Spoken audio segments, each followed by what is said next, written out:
Nós estamos num país onde menos de 9% das nossas escolas de educação básica tem algum tipo de laboratório de ciências.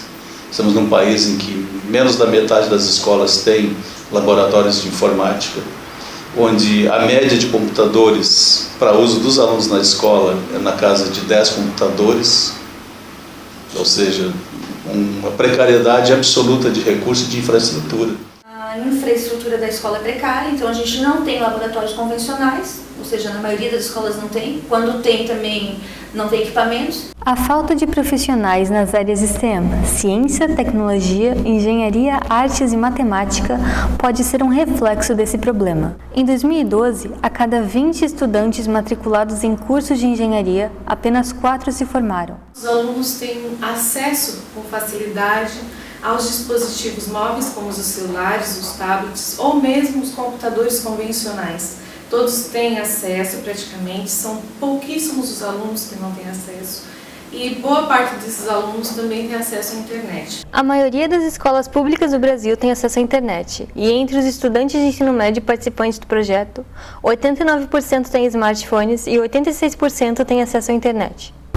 Um experimento remoto é um equipamento real, controlado pelos estudantes via internet, usando um computador, smartphone ou tablet. O usuário envia o comando e pode visualizar a experiência através de streaming de vídeo. Diferente de um simulador, o experimento remoto faz com que o estudante receba o valor real dos sensores dos experimentos. As aulas são muito curtas e nós precisamos estar sempre correndo contra o tempo para poder cumprir os conteúdos.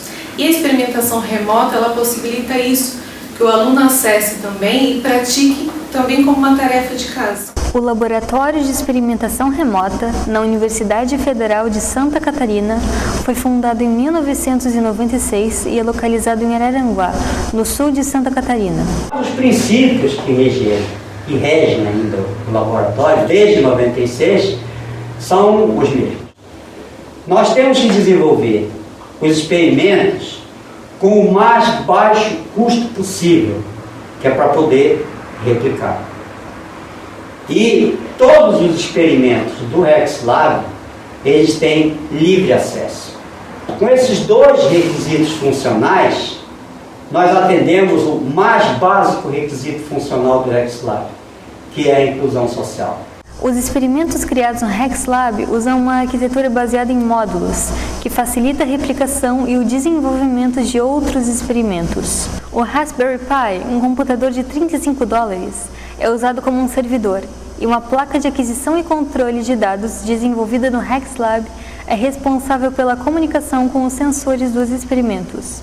O streaming de vídeo é feito usando uma webcam genérica. O acesso aos experimentos é feito através do Relé, uma plataforma que pode ser acessada através do navegador ou de um aplicativo, onde os estudantes podem realizar a experiência e salvar os resultados. Todos os experimentos têm um conjunto de documentos técnicos e material didático, como apostilas e planos de aula que podem ser usados por professores. Também está disponível um curso modelo no Moodle, contendo exemplos de atividades usando os experimentos remotos. Nós trabalhamos a capacitação dos docentes e uma estratégia de integração de tecnologia, porque não é impensável, né, lidar com integração de tecnologia sem envolver o docente, sem buscar capacitar o docente, sem tornar o docente o principal agente desse processo todo. O RexLab desenvolve atividades de integração de tecnologia em 5 escolas e 4 universidades, capacitando mais de 300 professores e atendendo 4.500 estudantes.